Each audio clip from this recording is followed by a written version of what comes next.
I opened up TikTok and there was this thing that said, enter your birthday. As I scrolled, it went to like 2016 and my fat thumb pushed the go button or the send. And I was like, no, bruh, my TikTok shut off. What's up, guys? So we have our special guest, Mr. Chef Kale himself. What's cracking? What's up? What's up? Good morning. Dude, I'm so excited to kind of dive into, like, you've got a crazy story. You're doing a lot of cool things, you know what I mean? Like, you're a chef, you're a business owner, you're a restaurant owner, you do some cool things, but you're also, like, very big in social media. And that's kind of how I found you, was through social media. And I feel like it's such a crazy world that we live in, where you go to the restaurants, you go and walk in the bus, everybody's on their phone like 24/7, you know? And I feel like you've done a really good job kind of tapping into like that as a chef, as a business owner. I would love to kind of pick your brain a little bit today and just see what you're doing and how you've done it all. Absolutely. Yeah. I'm all yours. So, I mean, walk me through, like, what do you have? So you own like a couple restaurants. Yeah. We have my own restaurant, Kale, which is the Okay. newest project. And then I have a kitchen, which I rent out at Tipsy Pig Bar and Grill on King Street. Okay. So we serve all the food there. Okay. And then I'm the chef consultant at Blue Seafood in Chinatown. Okay. Mauna Kea Marketplace. Dude, you know what's really funny is that me and my wife actually went there yesterday. Yeah. And the way we found it is because she's always on Instagram like, oh, we should try this place. She's like, oh, this place looks amazing. You can choose your own fish, right? Yeah. Like it's a fish market right next door. Like you can choose your actual fish. Like they'll bring it to the thing. They'll cook it for you. And dude, like the fish, whoever you got working there, dude, yesterday was on point. It was really, really good. Yeah. So. There's a small menu now. Fried fish, sweet sour, the black bean, the Chinese style, it's a really simple but fun menu. Dude, but the Chinese style it's so hard to find. I love the thing, and honestly, it's super reasonably priced. When I go to other places, I swear it's like over $100 for that thing. That's exactly what I'm dude, saying. Dude, it's only like $20. I'm like, dude, this is insane. Thank you. It was so good too. Like, Thank you so much. Because it's exactly what I told the owners. Yeah. Because I'm the consultant there. I said, look, this fish and this style, $100+ at any Chinese restaurant. Yeah, no, that's why I was like, I was kind of skeptical. I was like, is this the same fish I'm gonna order here because it's only like $20? Yeah, you know? Crazy. It was good, right? No, it was better than like the Chinese restaurants. Thank you. Bro, Oh, I'm so happy you liked it. Thank you. That makes me feel so good. I posted on my story yesterday. I got a bunch of people who were like, hey, where'd you get that from? So like, it was very, very cool. So much. That's awesome. Most importantly, my wife loved it too. Yeah. Right? So, okay. I love it. Okay, so you got a couple restaurants. You have your consultant there. What else are you involved in? So I do the social media thing. Okay. We do some social media consultations for small companies. Okay. That have, I can't teach people how to grow 20 million followers. Yeah. But I can teach them how to get to like 5,000. I feel like any person if you put in the effort, like 5,000 is almost guaranteed, right? As long as you're willing to put in a little bit of effort, right? So I start my class when I do these cohorts. Okay. I let them know, like, hey, I'll teach you the secret sauce to do it. 9 out of 10 of you are just not going to do it because it boils down to work. Yeah. It's time. Yeah. So there's a way that I can get around it. And so I give them all my strategies. Okay. Of planning and saving things in their phone without posting. Okay. So I tell them don't post until they've got 200 videos or photos archived in their phone in an album. Saved. That's really, that's super interesting. I'm gonna actually ask you some of these questions later in the past. Gotcha. But then, so you have a consulting for social media. Yep. Then what else are you? We have our own brand, which we're trying to push, which is so difficult, but what's it's fun. What's the brand name? So it's called Hawaii's Only. Okay. And then we have hats and shirts. Okay. But then our shining star is the knives. You're wearing a shirt today. It's Hawaii's Only. Yes. And you got a collab with HIC. Yeah, yeah. Luckily, I was able to meet the owner of HIC, and I helped him with one of his brands. Okay. Called Go Barefoot. Okay. Which is aloha shirt attire. Okay. So he's my sponsor for that, and I wear his shirts in my videos. Oh wow. Okay. And then we just kind of, because he also owns HIC. Yeah. So it's crazy. I mean, it's crazy how like in the business world, just like the right friendship can kind of unlock so many doors. You know what I mean? Just like we randomly met a guy like we were sitting at like the same table at the Sony Open. Now we're like, he invested into our company. We're buying all our appliances from him. It's just like this a handshake and a friendship. Like we met randomly at an event, and then like Crazy. now maybe we'll collab on something later too. Like who knows, Yeah, right? So yeah. Like I think just good people, good attitudes. You just attract like-minded people, especially in business. Yeah, yeah. But I mean, it's super cool. I mean, like first of all, like Hawaii's only is just like it's a cool like name. Like it's just the brand name by itself, even not knowing what it's about, it's a cool sounding. But it's also like legitimizes you more when you have like a kind of collaboration with like a big brand, right? It does. So, It helps strengthen the brand. Yeah. So I was actually Hawaii's only insurance fisherman because I was an insurance broker from 2008. Actually, I'm still. Okay. I have my book. It's active. Okay. I don't take any new clients. I service my current line though. Well, that's book. really interesting. Okay. Yeah, so that was my bread and butter. That's my Okay. career. Okay. And so I was trying to use social media to sell insurance. Okay. And it was very difficult. I found out that it's almost impossible. I mean, there's demographics on social media, right? So there's like let's say LinkedIn, there's Instagram, there's YouTube, Facebook, TikTok. They all kind of have like their different I guess audiences. But there's certain things that are really like it's made for social media, and there's other things that are not made for social media, right? I yes, absolutely. And insurance, it's Yeah. like boring and It's like there's no way to spice it up. It's like you can't be like, hey, I heard this like thing about insurance. Exactly. It'll save you like $50 a month. I'm like, it's so hard. So no it's so one's funny. sharing that story. No, right? that's so funny that you mentioned that because that's exactly what I would do. Uh-huh. And that's why I changed my name. It was Hawaii's only insurance fisherman. Okay. Because then I would be like, oh, have you heard of Fisherman's Insurance? And basically, it's life insurance. Okay. Right. So like, okay, let's say, and I was trying to dumb down insurance. Yeah. So make it so simple for a family person to get it. Mm-hmm. If your husband goes fishing, and something happens, Mm-hmm. right? Passes away or gets hurt, how do you pay for those medical bills or how do you pay for it, Yeah, et cetera? yeah.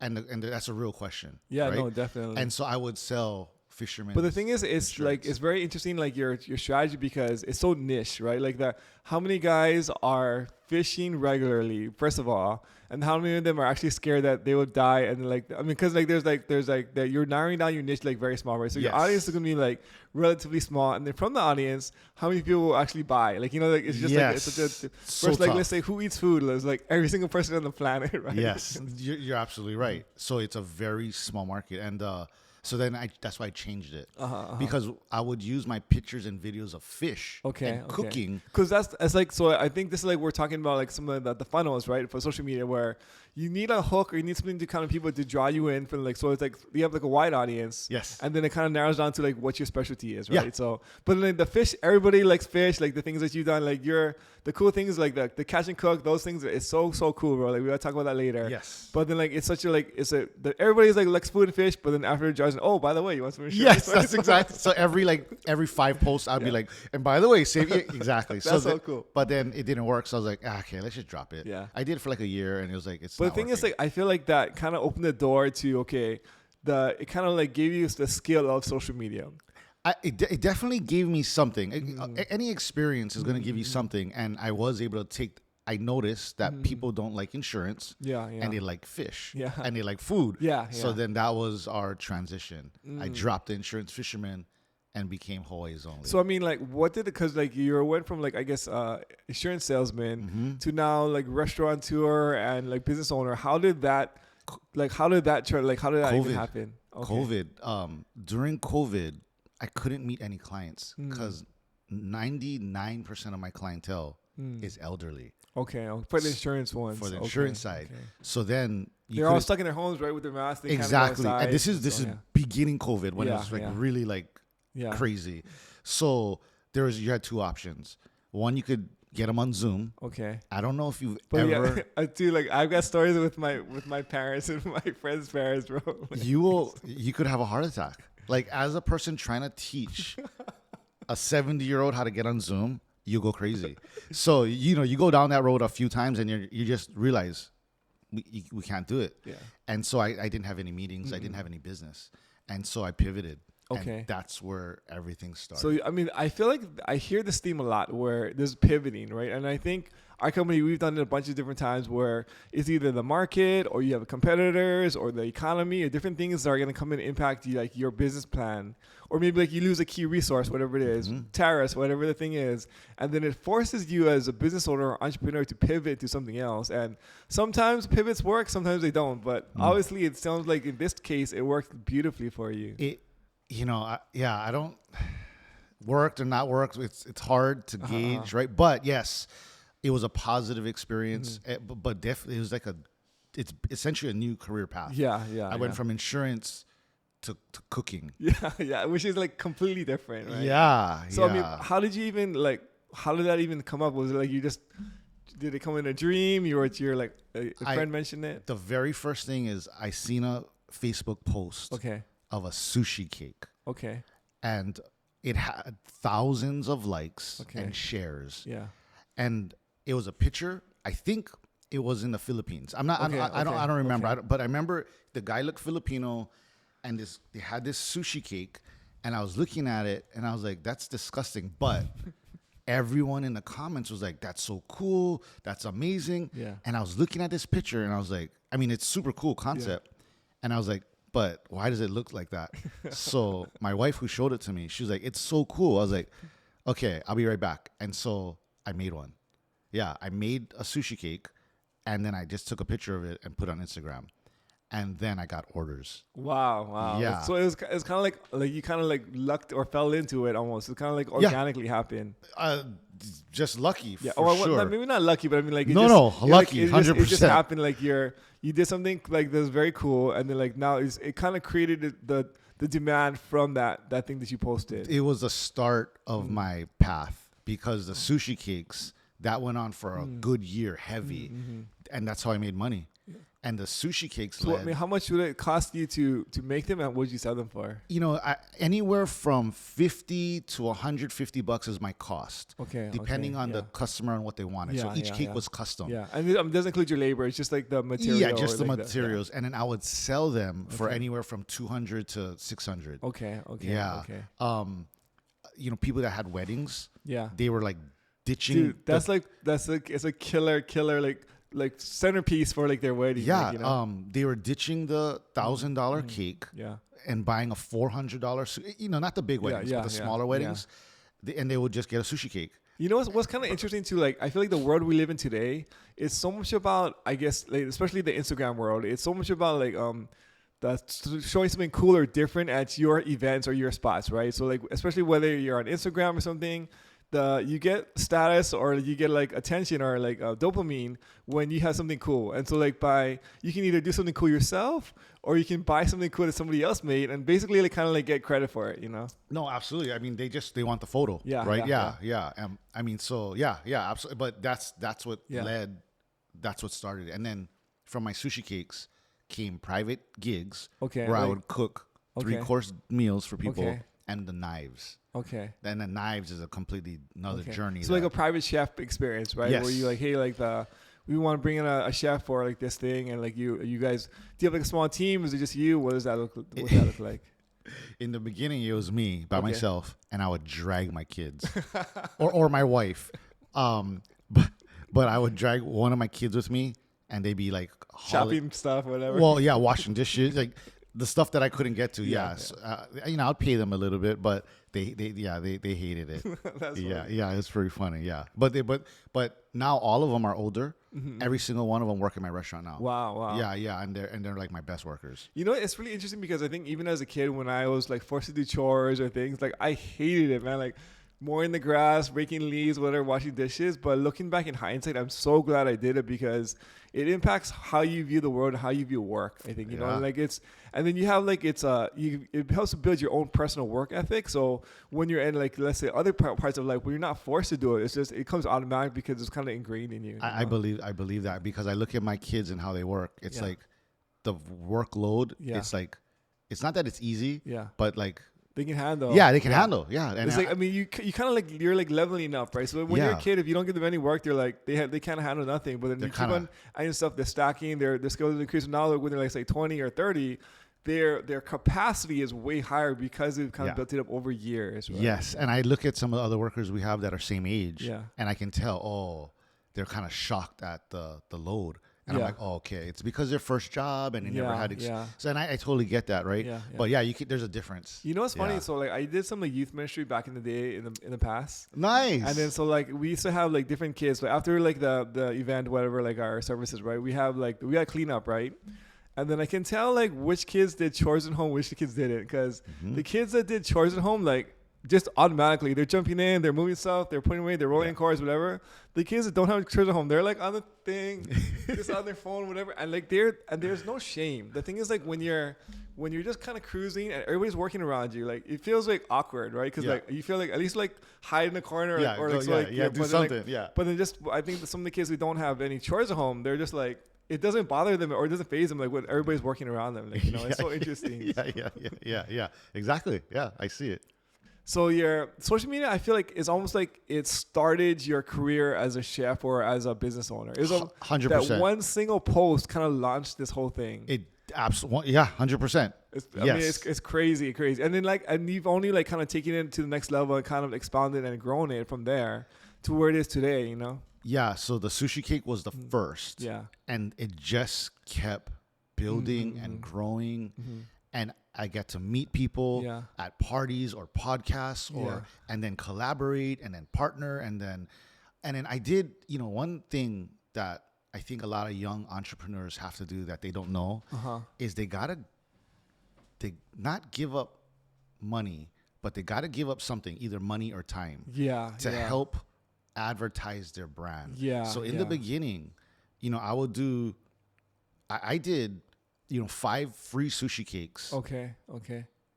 To some just for like the brand building. Yeah. Or like So I sold a bunch and then I was like, oh, okay, this is a thing. Yeah. So then I started to like gift sushi cakes to some local celebrities, have them post, and then more. This is like a very, very interesting point. I think a lot of people miss is especially when you're just starting, like you can't have everything. Like, like they're like, hey, I want to have the success, but I don't want to have the work. But then, or I want to have like the muscles, but I want to go to the gym, right? Yep. And so like this is the same thing with businesses.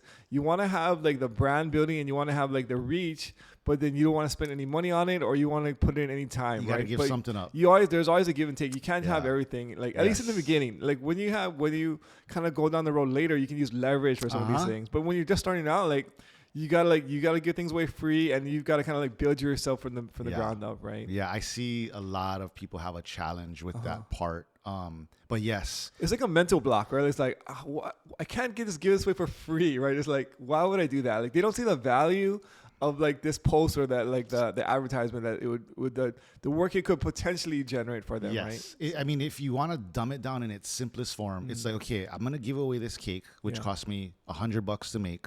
But in turn, I can get 2 sushi cake orders. Right. Then you can make your money back. So if you look at it in those terms, like a simple like the what math will I equation, get? right? Like in the simplest form, right? Because I'm not smart. But I knew that if I gave one away, you're pretty smart, but okay. Yeah. But if I gave one away, I could get 2 orders. The challenging part over here is like there's no guarantee. No, it's because like that unless this is what I found for our business. Like a lot of marketing is you're making like informed bets. Like you're making a guess. You're guessing, and so you're gonna sometimes you're gonna give away a cake and you're gonna get like 10 orders. Sometimes you're gonna give away 2 cakes and you get 0. So like there's this thing where you're constantly trying to like see like you're experimenting and seeing. Will this work or will this not work? But then whenever it comes to marketing, especially when you're spending time and energy, there is going to be a lot of time and energy you're going to spend where you're going to actually get like 0 in return. Or it's going to come like 5 or 10 years later. Like, 100%. 100%. I noticed that the smaller products, easier to get a return. Yeah. The larger the price point, it gets a little bit more trickier, right? So like I also created something called the spicy ahi furikake. Okay. All my followers are upset because I stopped making it. Okay. It was like a really good seller for us. I just didn't have the time. I'm gonna bring it back as soon as possible because I have the restaurant staff now that we can revive that. But I don't know if you ever heard of it. It's only lasted for about a year. Okay. But I created something called spicy ahi furikake, and it's basically furikake that I used the bonito flakes and I made it spicy because I couldn't find a spicy furikake on the market. And so I made that, and then I made a bubu arare furikake. Okay. So I had 2 furikake in my brand that would help bring eyes to the page. then they would look at other things. You know, what's super interesting is like I've been on both sides of this. Number one is like I've been like there's like a super cool like a product. I think there was like this monster, like this coconut monster back in the day. I was like, oh, this is like the I love this thing, right? So I used to buy it and drink it all the time, and then they just stopped making it. I'm like why? Like, you know, and there's some things like it's just like so good, like, but then like it's not gonna last forever, and for whatever reason they stop making it. So as a consumer, you're so super frustrated. But then now coming on the business owner side, you realize like, hey, like you only have so much time and energy in a day. And then whenever like you're saying yes to something else, you're saying no to a bunch of other things, right? And so you have to be very judicious in like what you're gonna put your energy into. And then even though this is good, you're saying no, you're saying yes to this, but you're saying no to something that could be great. Absolutely. Right? Absolutely. So it's so funny. There was an actual nori. No one knows about this because unless you're selling spam musubis or furikake, there was an actual nori shortage. It's like a couple years. So during COVID, right? Like shortly after the COVID thing died out, I forget what year this is, but there was like no nori. And then the nori that was available, super expensive. So that is what stopped my production. I had a team that were cooking and making and packaging. And then the costs started to go up, and the nori shortage went. It was crazy. But you know what's like what sucks is like when your materials or a labor or something like a tariff hits your supply chain, the consumer doesn't care. They don't care. What the heck? Why'd you raise your prices on this? Right? It's like it doesn't. You can't say, oh, but my nori is more expensive. Like they're like, dude, like I don't really care. Like I'm not gonna buy it because it's just too expensive. No, like, that's exactly what happened. Yeah, nori I think quadrupled in price. Oh wow! So that's like one of your main ingredients too. That's right? my main ingredient. I needed and then for a while you couldn't even get it. So that's what ended that, and then now things have leveled off. Okay.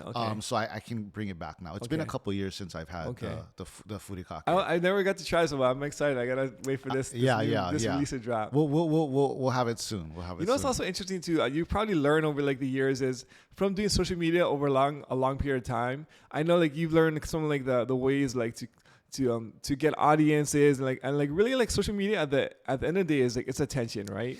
Yeah. And so there's so much nuance to that, whereas like it's like you could teach like a master class in marketing and sales or lead generation just from what you learn in social media. Yeah.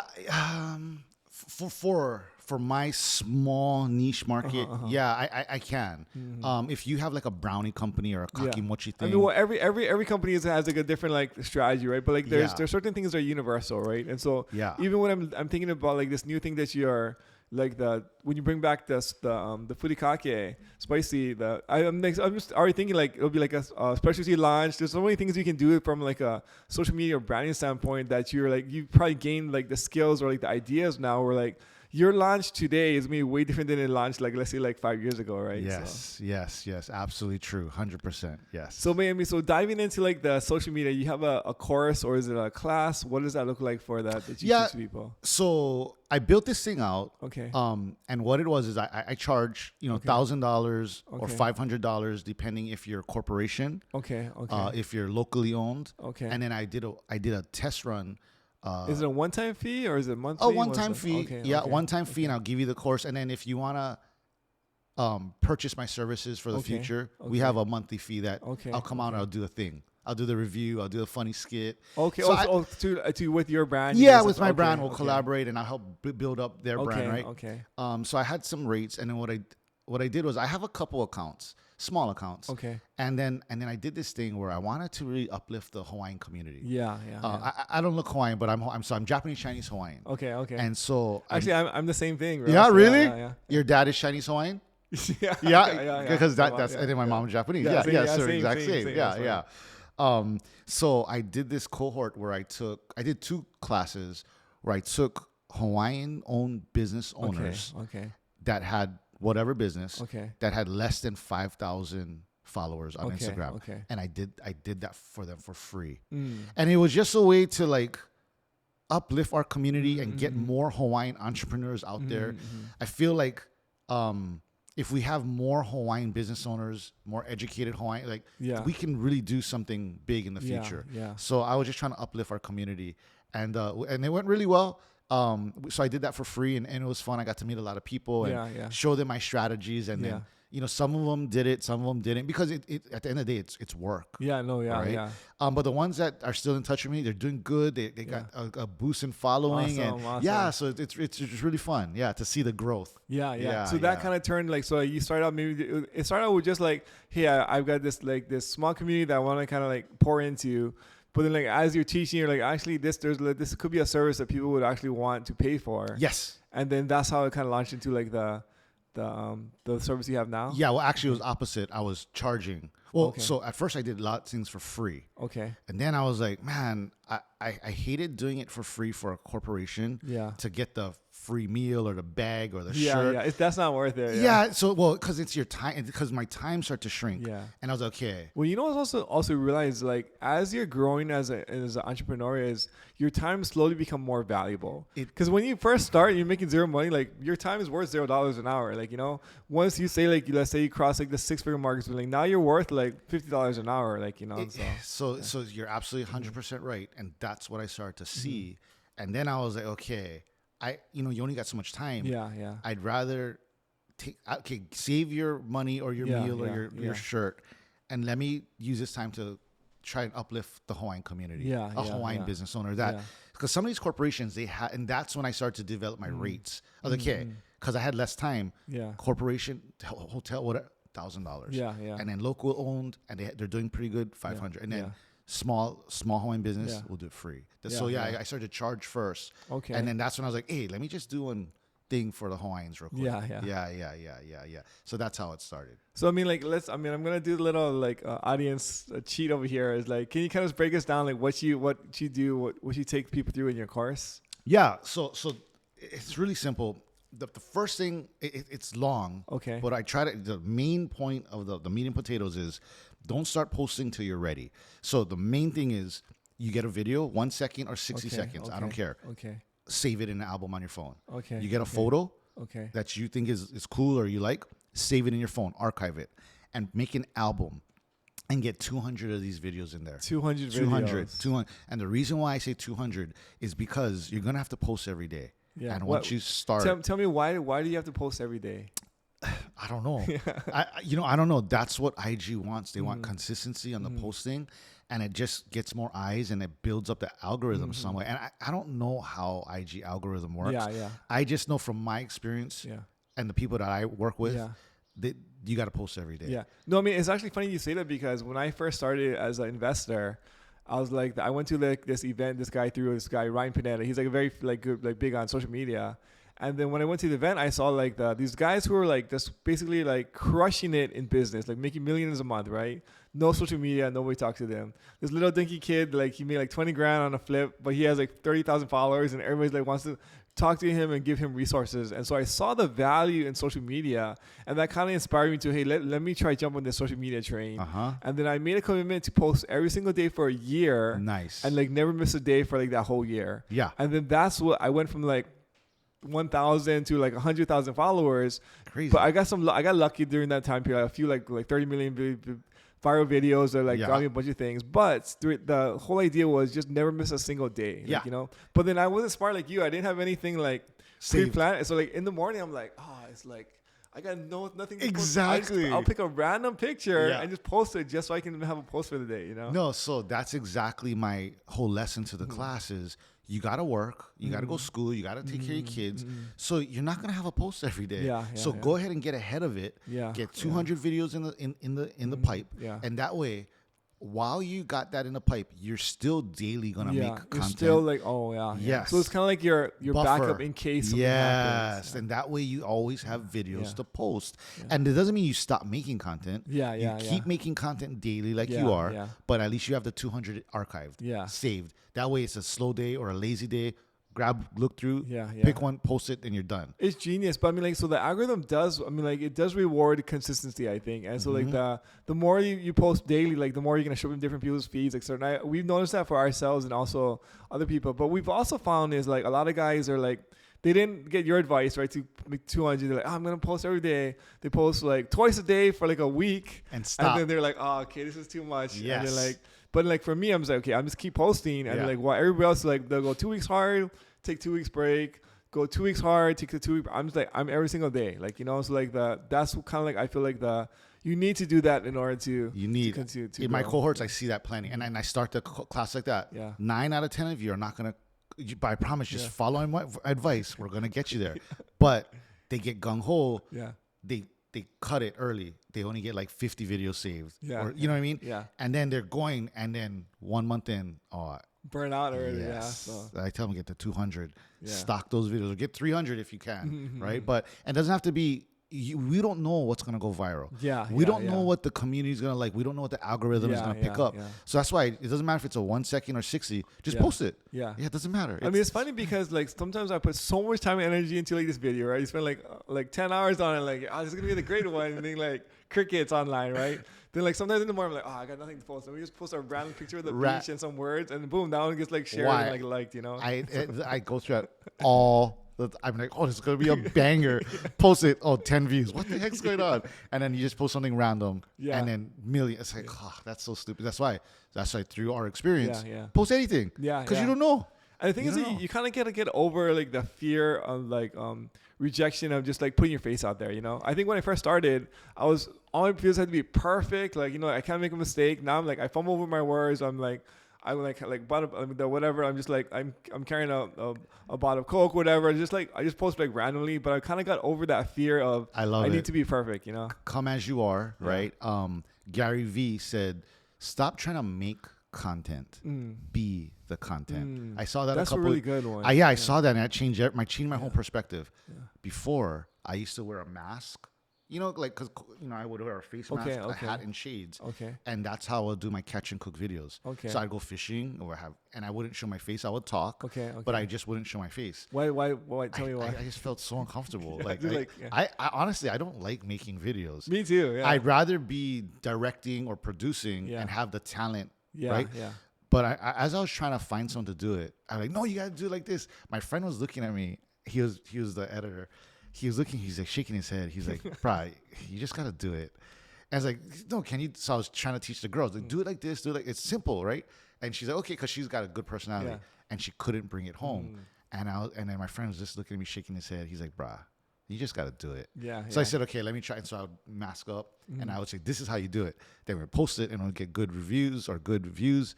And then I would show her. And then, so to translate your methods and strategy and what you need, it's hard to request that from someone. And as a creator, you have a very specific vision in mind, you know. And so this is one of the things I think for like now we have a small team that does like cuts our reels and things. And honestly, some of them I'm like, oh man, that's not what I envisioned. That's not what I wanted, you know. And so like just having your touch in it is like really important, especially I think when you're just starting out, you know. Yes. But at that same time, just post anything. Post the mistakes, come as you are, be the content. And then that way you're not like trying to, because I was trying to be someone else. I used a different voice. I would do voiceovers, and there'd be people be cracking up because they're like, why? People that knew me, they're like, why are you talking? I was like, it's a voiceover. This is what you do. Like you change your voice for like newscasters do it all the time. So, you know, and then I saw the Gary Vee thing, and I was like, hey, you know what? Let me just try it like that. And then that ended up getting better results. It's funny because like now that I see you on camera, you seem like a natural and it's very authentic. You know, like I can't imagine like what was going through your mind when you first started. Like I can't be myself, like, you know. Yeah, that's exactly what it was. I was nervous and I wanted to be perfect. I I hired a team, and then after that, I just started to phase everything out. I was like, look, we just do a cell phone, and I'll cut it on my thing, and then we'll just post it. Mistakes and all, who cares?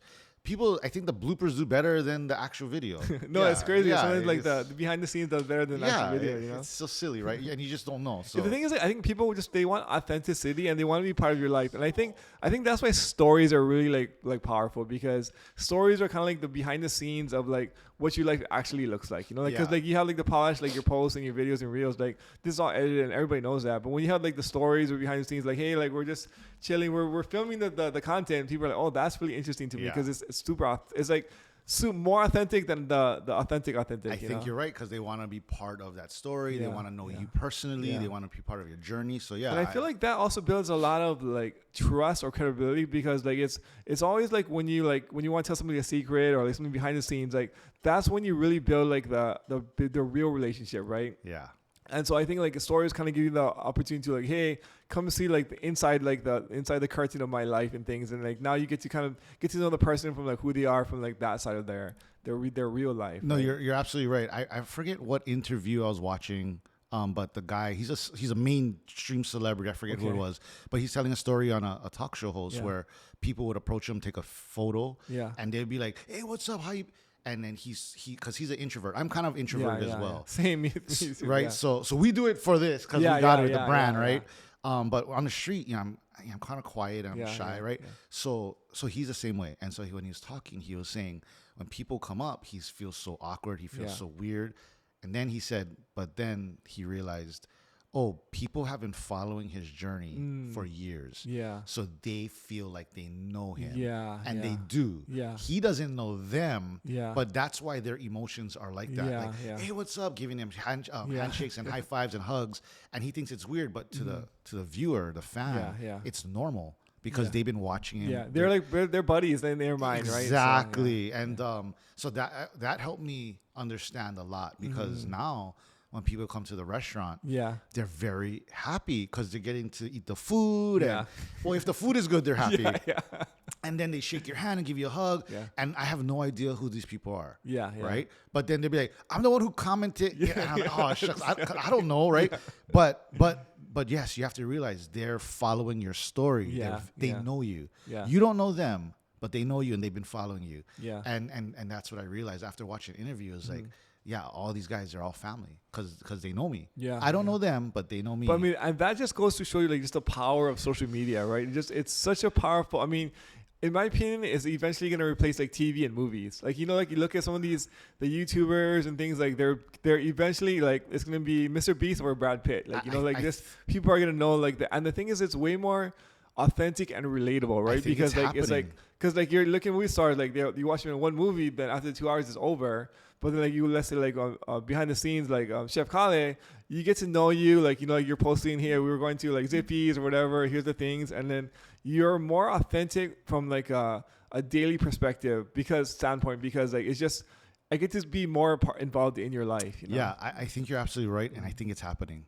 I think it's happening. The world is like shifting. It's into shifting. This, yeah. I mean, people have been calling it for like a year or two, but I think we're like in the middle of it. Yeah. Like now, there's something called micro influencers. Okay. Where they have like 1,000 followers. Okay.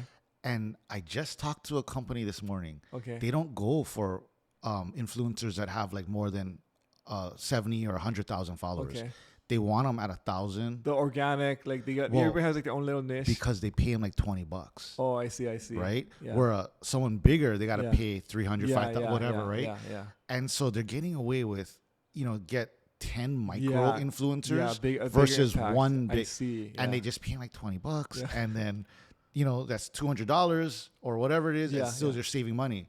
So I just talked to a That's really interesting. Yeah, I didn't know that strategy. So this morning, I was like, wow, that's interesting. But yeah, so I think we're approaching it. I mean, the world is changing so rapidly. I remember when when social media was just in the scene for, it's going to be the next thing. I was like, there's no way. Like Facebook or whatever, like the whatever MySpace or whatever. Like, there's no way this thing is gonna ever take off. Yeah. But now I'm like, we're like in the middle of it, right? Where it's already has like a lot of momentum, and then whenever you go on the bus or you go on like a plane or whatever, or like even like people eating dinner, they're just like on their phone like scrolling through like TikToks, Everyone has every business has a social media account. Yeah. So I think we're approaching. I think radio is dying and media is dying, and also print. I mean, sadly, like newspapers and things. I mean, like I know they're all struggling, like so now they're charging for things online, but it's such a it's super sad to see. But then there's a passing of the guard that's happening right now. Well, I think they have to just pivot.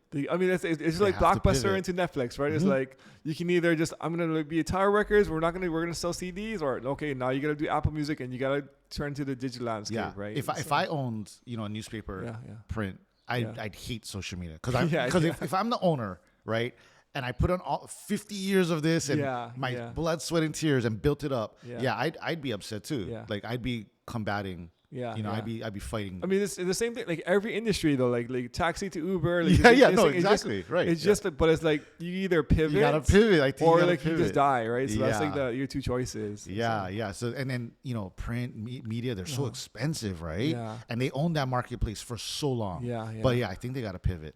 Yeah. Yeah, lower your rates, guys. Lower your no. No, but the thing is, like, it doesn't make sense. That's why, like, from like a business like standpoint, is if they lower the rates, now they can't be profitable. So like, there's this thing where it's like it's very sad, but like their reach is going down, so they can't charge as much. But then like They still gotta make money. Yeah, like so it's like you're kind of like a catch-22, like It's a tough one. Yeah.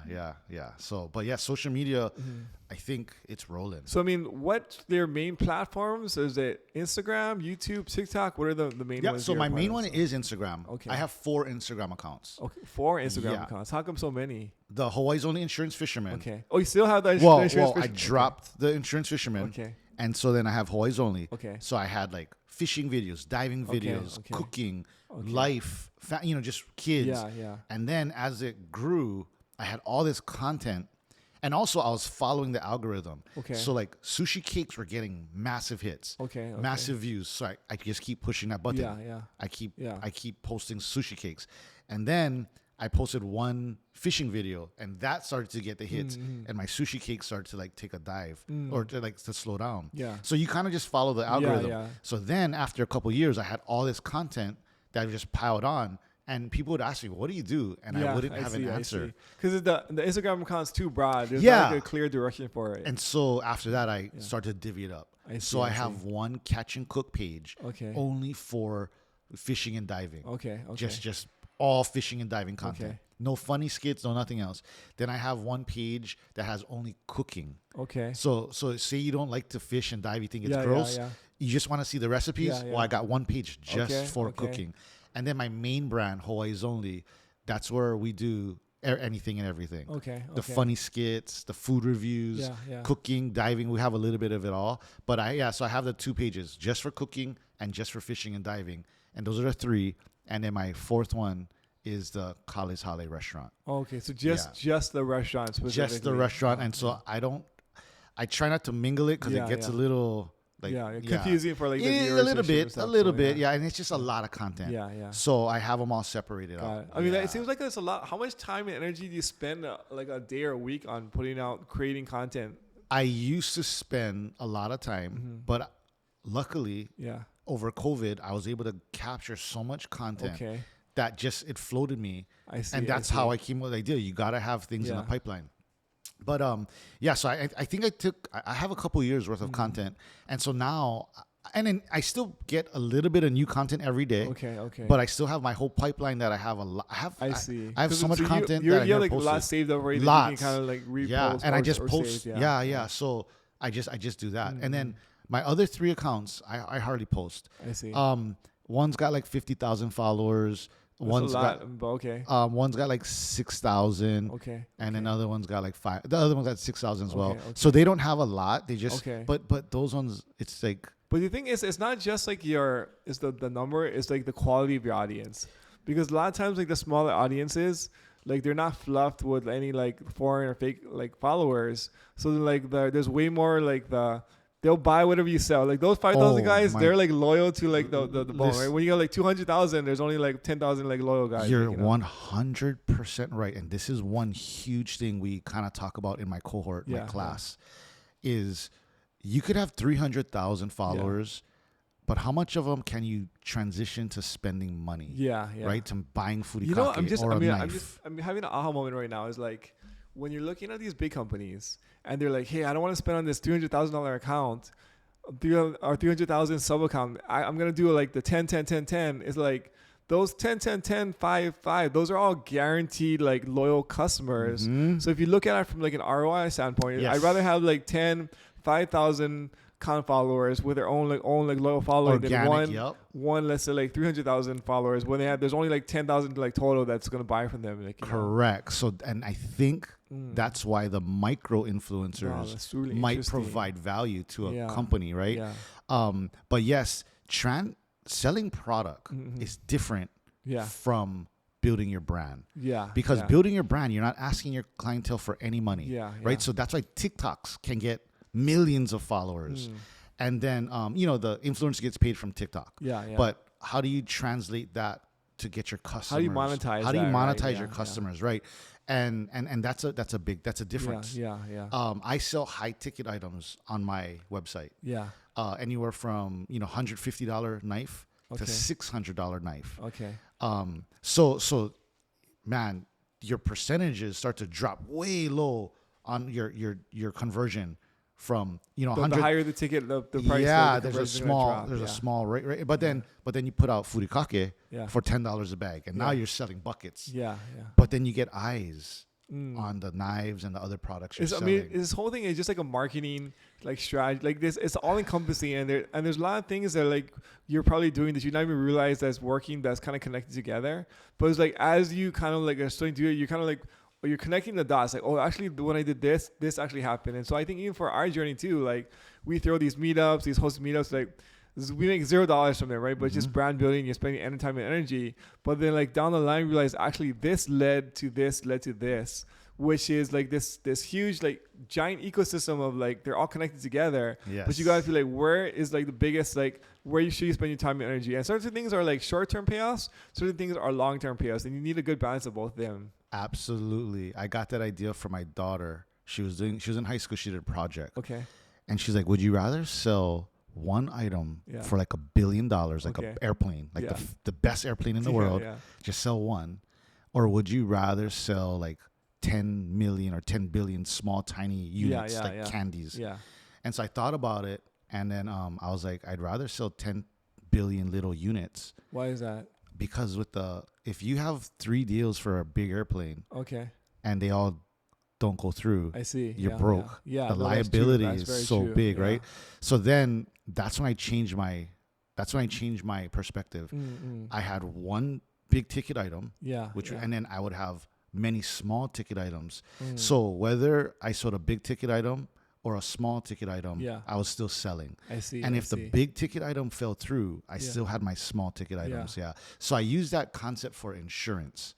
So I was converting trying to convert large policies. Like, I was trying to move like $400,000 between $100,000 to $500,000 from their IRA into one of my products. I see. That could give them life insurance, long-term care, et cetera, et cetera. Yeah. And the commissions are great so on those, good. yeah. For that one sale, right? All I needed was a couple policies a year, and you're set. And so all I was doing at the time was selling those. Yeah. And then say I had like 10 in the pipe, and just the act of God. One fell off. Okay, don't worry, I got 9 more. They're ready to sign. This is a true story, actually. Oh, my CPA said this, and this. Okay, let's meet with the CPA. No, like then. Okay, don't worry. The 2 fell. I got 8. Bro, I got all the way down to the 1. I closed, but I had 10 that were like ready to sign. Yeah. And then my daughter came and presented me with her project, and then I was like, crap, I gotta change my strategy. So I took that same strategy with the social media branding now. High ticket items and low ticket items and a mix in between. That's really interesting. I mean, it's kind of funny because like we as real estate investors, we kind of like go in the opposite way. We're like, do you want to sell like a lot of widgets, or do you want to sell like just one flip or one house? Like, I feel like they're so nuanced. And so like if we have like a bad month, like it could be like a really bad month. We have a good month, it could be a really good month. But there's a lot more volatility when you're doing the big ticket than when you're doing like the small ticket is more guaranteed, more consistent. The big ticket has potential for a huge return, but also potential for negative. Like, there's a wider range of kind of emotions in the big ticket. Once you're rolling and you have a very good business strategy, I think it doesn't matter, right? But like for me as a just new starting off. Yeah. Well, I mean, it's kind of like also like when you're first starting, it's like you got to make a decision. It's like, where are you going to focus? Because if you're like, I'm just going to go for the home run hit, right? Then like you can spend all that time and energy and you can get 0 or like crickets, right? Or you can I'm just going to consistently sell like the base hit. And like, it's almost guaranteed, but like it's more work maybe in like the operationally. Yes. But then like it's more like less risk as opposed to like the profit side. You lose one, no big deal. We got another one coming up, and it's 20 more, right? So, and easier to close. Right. My big items, it would take me months to close a sale. Or the small ticket items like a a final expense plan, Yeah. small face, 30,000. Man, you could sell 2 or 3 policies. Yeah, a it's day. like a no-brainer. It's like No-brainer. there's not a lot of thought that goes into it. You could close same day. The big ticket items, man, it was taking me months to close. But I use that same strategy for now. High ticket items and then low ticket items, and and it just brings eyes to the social media. It's a whole thing where like they're all feeding each other, right? Yeah. It's like marketing, right? Yeah. Yes. So I mean, is there a reason why you're not on TikTok? Yeah. So my TikTok was getting millions of views, and my follower count within a day went to like 40,000. And this is years ago. What were you posting? I was posting dive videos. Okay. Catching he'e, taco diving, fish. But the he'e videos were getting millions. Wow. Okay. Millions of views. And my account was in days was blowing up. And then TikTok, I opened up TikTok and there was this thing that said enter your birth date. Okay. Because this is when the U.S. was all upset. This is a couple years ago because U.S. has been upset with TikTok for a while. So it said anyone under 16 or 8, I forget the age, you can't be on TikTok. Oh, okay. So one morning it popped up, enter your age. Yeah. So I did, and I went to scroll because I'm born in 1982. It started with 2020. Okay. As I scrolled, it went to like 2016, and my fat thumb pushed the go button or the send, and it disappeared. And I was like, no. Bruh, my TikTok shut off. Dude, just from one fat finger, I was so upset. It took me a long time to get it back. I had to do all kind of stuff. I don't even know how I got it back, but I did get it back. Algorithm died. I was stuck. So from that time for a couple, I was stuck at 46,000 followers. Then they had this recent TikTok thing. Yeah. Remember they stopped the TikTok? Yeah. So I deleted it. Because you thought it was just like it was gone. It was gone. It was I couldn't get it. It was like it had that thing. So I said, okay, well I'm gonna get some storage. So I deleted it, and the very next day they're like, oh yeah, TikTok's back. So I try to get back into TikTok. No, cannot. Oh man, it's gone. It's gone. Dude, that's like the worst fat finger. Like it's so irritating. And my thing was just popping. Yeah, it went from 100 followers to like 40,000. So I think we could have. You know, I mean, that's a very interesting part too. Is like there's this real thing called like momentum. Yeah. Where like you're running something and then like it's like there's a positive loop going upwards, right? Whatever it is, and I see this happen often where like success breeds success, and then like whenever you have that momentum train going, you want to run that thing as hard as you can because once you stop, it takes so much time to kind of get that thing up and going again. You know? Yeah, when you got something rolling, just let it roll. So one friend taught me from 808 Viral. Yeah. She was like, okay, so this is what you do. You got your viral vid going. Yeah. She was just all the comments. I said, yeah. She was okay. Post another video like immediately. Okay. And then what you do is that video is gonna get likes and comments. Okay. But while that video is getting the comments, you go back to your original video that was posted yesterday and start responding to the comments. Because so you posted the video the other day. It's getting comments. But then you posted another video today.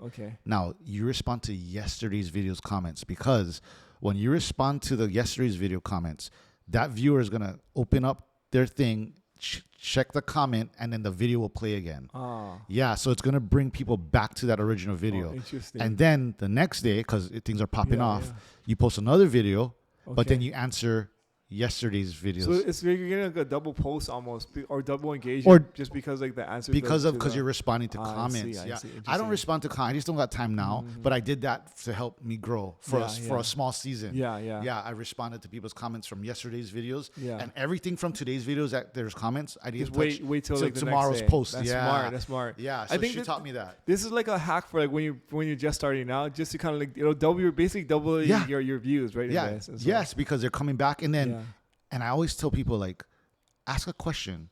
Like, so whatever the video is, if I do a video on Kale, they're like, oh, what's the rest? I would always ask a question. That way I get them to respond to the comment. Yeah, and wow. now you got a conversation Yeah, going with yeah. 100 people that are, like Yeah. a friendly conversation. And that just What keeps... about like the troll conversations? You ever like any strategy to I- kind of like induce that? no strategies. I think they're just going to come, not everyone's going to like you. Yeah. I have a lot of people that don't like me. Same, yeah. Okay. Yeah. Whenever you have enough followers, like if you don't have any haters, it's almost like you're doing something wrong, right? Yeah, So, yeah. I mean, so now I don't respond. But before I used to take offense to it. Mm-hmm. But then I had a friend. She just told me, she goes, "You don't read and look into any of the negative comments. yeah, yeah, That the comments that they write is just a reflection of how they feel. yeah, yeah. And so if they're saying something nasty, they're probably going through a hard time, Yeah, or they're yeah. just seeing something that they're irritated with, and they're expressing how they feel inside." And she said, "But in turn, don't rely on the positive comments either. Yeah. Don't take the negative or the positive. Don't have any emotional tie to it. They're just comments. And don't let that ruin or heighten your day. Just stay even keel. And then the positive and the negative comments don't affect you. You just be you, and you keep creating content." So that helped me a lot, because now I don't respond at all to Because it can be an emotional roller coaster. It right? could like, be. Oh, I didn't get enough likes, or I didn't get enough positive comments. Because you kind of feed on that for your identity. Yes. And that can be really dangerous. It can be very dangerous. I've seen some young YouTubers and Instagram people posting about it, like how they're so distraught and So and you it's like a genuine like tie to your identity, like like absolutely, if you're a young creator, you're putting all this time, and then someone's just trolling you or being super negative. I can see how that would really mess you up, right? Because you're putting so much energy, right? But after you do this for a while, you just ignore. So like now I just don't got time, but I don't respond to any comment. Well, that's because at all. so there's like the consumption, and then there's also like the creator, right? So like I think in the beginning, like you're consuming a lot at the same time while you're creating, but at a certain point, like because you have so much business and you're busy, you're like, I don't even got time to scroll. Like I'll create, but then like I've got other businesses that you're trying to run, or spend time with your family, or other things that are going to be a higher priority. Absolutely. When I'm not done building the brand. I'm still so far away from where I'm at, but you got to be more than your social media. I get it. Like if all you are is your social media, that's super good. You built a brand and you're a creator. It's hard to monetize that though. It is. And there's some people that did it. Yeah. But you gotta be more. Yeah. Like if you look at all the big influencers, they are MMA fighters or boxers or magicians or they're restaurateurs. They're something. They're mechanics and they're nurses. And then they built up this social media thing, right? But to go out there and just say, I'm going to be a social media person, you got to have some kind of skill. Like you got to be more, because what happens when there's no social media? What are you? I mean, I think I see this often is where the thought is, once I have enough followers, I'll make money, or like I'll be important or successful. But like it honestly, like I've always seen, like once you have a big following, it doesn't translate into wealth or business success. There has to be an underlying thing that's like not associated or like that's not related just to the views that you can like kind of rely on. You have to be able to monetize. There's a lot of creators in Hawaii that are so talented that have a hard time monetizing, because it's a little tricky. You got to learn how to navigate through it. But there's so many creators that have a tough time monetizing. Because what are they gonna sell? Like I'm a creator, so I can MC your wedding, or I'm a creator, so I can DJ your party. How are you gonna monetize those followers, right? So you gotta have some kind of skill. I think also eventually you want to kind of break away from that being your main source, and then now you have these restaurants and the things, right? So like it's kind of like the social media gives you the boost, and it enhances your brand. But then you have this thing where you're running this business on the side that worries your actual business, That's exactly what you try to get away from, not only being social media, but building other projects up. No, 100%. 100%, yes. I mean, for us, I think like our core business is really the real estate investing. Like we're like building houses, flipping houses and things. And so social media is honestly like a huge time, energy and money thing for us. Like, it's when you look at the balance sheet at the end of the month, is like, okay, our profits here, social media is dragging us down because we're spending so much energy. Obviously, there's like a tie-in. It's related. It's helping us in like intangible ways. Yeah. But then like the time, energy, and effort into it is like it's if we didn't have social media, we would still be making money, basically. You know, Yeah, so. yeah, right. So young creators, they gotta know that. Yeah, like yes, strategize your social media strategy and marketing strategy, but it can't just be all you are. Yeah, you can't just be the social. You gotta have something. Yeah. Or eventually, I mean, maybe you start with that way, but you have to have like a vision in mind where you eventually are gonna do something just or biz related, right? Yes. So you just, yes. it's, I mean, like it's a great introductory, but it's also like you can't just live there forever or plan to live there forever. Yes, you know? gotta look at Bretman Rock. Yeah. He's like the greatest example of just being that social, but then he just took it to next levels. Yeah. He did movies and businesses and magazine covers, and he just kept makeup brand. And he just kept leveling up. He didn't just stay in the social media. He used that to like build all these businesses. Yeah. So yeah, you're right. Do you think like the social media landscape right today is easier or harder than it was, let's say, like 3 years ago? I don't know. I really don't know. That's I'm just in my, I'm in my own world. I don't pay attention to a lot. I'm just trying to survive, right? So I'm like trying to build my businesses up, but I don't know. What do you think? I have no idea. I mean, I feel like, so like when I'd say like maybe like 3 or 4 years ago, there was less like influencers, people, right? So I think like when you first started, let's say like 3 or 4 years ago, so if we post about real estate like back then, there's only like a handful of people, right? So like it was very easy to kind of get ahead. Gotcha. But now I feel like there's so many, like there's so much content available everywhere. Obviously, it's like a supply and demand, right? There's more demand, so there's more eyes, but there's way more supply across the board. Yes. And so it raises like the competition for your stuff. So there's way more like people who are competing for attention at the same time, and then the quality and things, and like the normalcy. So like the shocking things are not shocking anymore because we saw so many shocking things, and so it's like it's so different number. It's like way easier to get started, but it's way harder to stand out. I feel like. You know what? So because I'm not really in the scene, I would have to agree with your assessment, because when I first started to do like food reviews, I think there was only like 5 other guys who did it. Mark from Mr. Mean and maybe just a handful of others, and everyone had small accounts. And then COVID, and everyone's a foodie, right? Everyone's got which I think is cool. But there's a lot more food review. There's like hundreds now, where there used to be a very small amount. But so I think you're right. I think you're right. Yeah.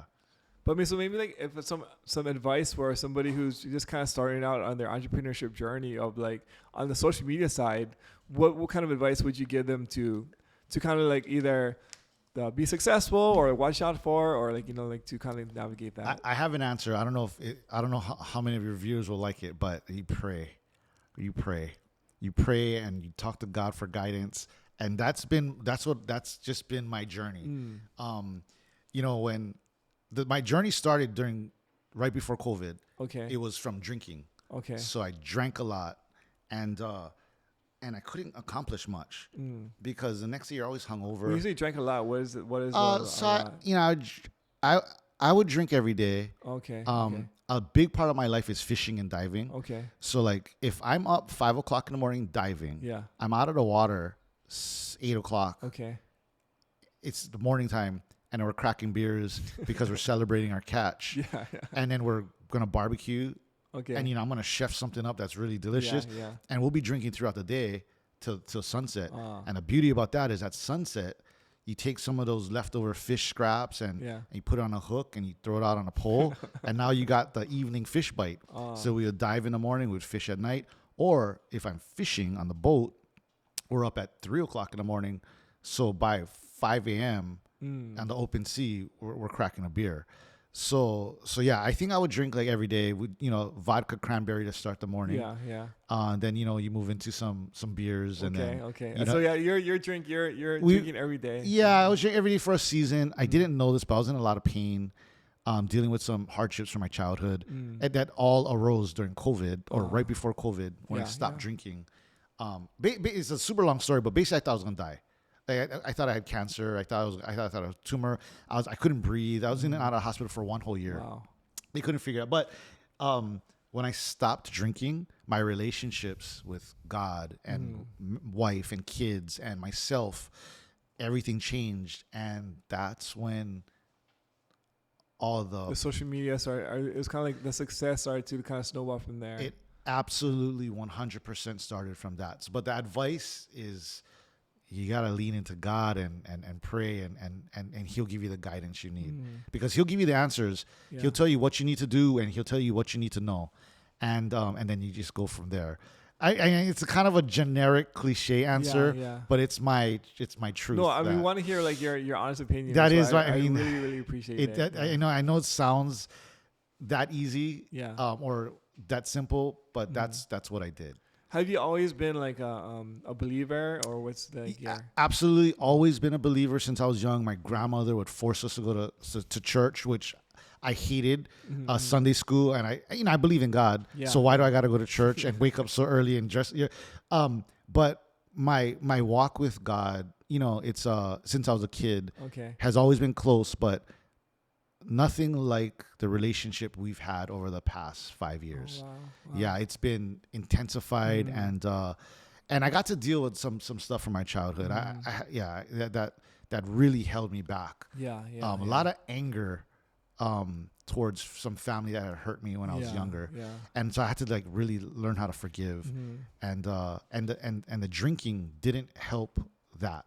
It just numbed it. When I look back, I was in so much pain. The drinking just that's what I would drink. I'd be in pain, and I would just drink to numb it so the pain would go away. And so the being on my deathbed, I thought I was gonna die. Like I really thought I was gonna die. That changed everything. It's like, I mean, like there's something crazy about like it's all like life is so much about perspective. Like when you're like, I think like when you're young, you feel like you're gonna live forever. Like it's like you have no concept of like life is short. You're like, oh, there's just old people who are just saying like a cliche thing. They don't know, like I know better than them, right? When you get, as the older you get, you realize actually life really is short. And then if you're a 20-year-old and and this sounds dumb to you, like don't worry about it. Wait 20 years, like But once you realize like that concept, let's say like in this case, 1 year, maybe there's a very legit chance that you could die. Yep. Now your priorities and your perspective on life is going to be completely like turned over on its head. So. 100%. That's exactly what happened. Was I was in a hospital bed. I couldn't breathe. We're not going to get into the whole, but I couldn't breathe. Yeah. And this is like after many times. I'm in and out of the hospital the whole year. They couldn't figure out what's going on. And this time was a bad one. I was having this reaction and I couldn't breathe. And I'm approaching my 36th birthday. My grandfather passed away at 36. My dad passed away at 36. And so I'm now approaching. So I'm approaching 36. I'm like, bruh, this is it. Like, this is like the family curse, And the only thing that came to my mind was my wife and my kids. Not business, not the money, not debt, not nothing.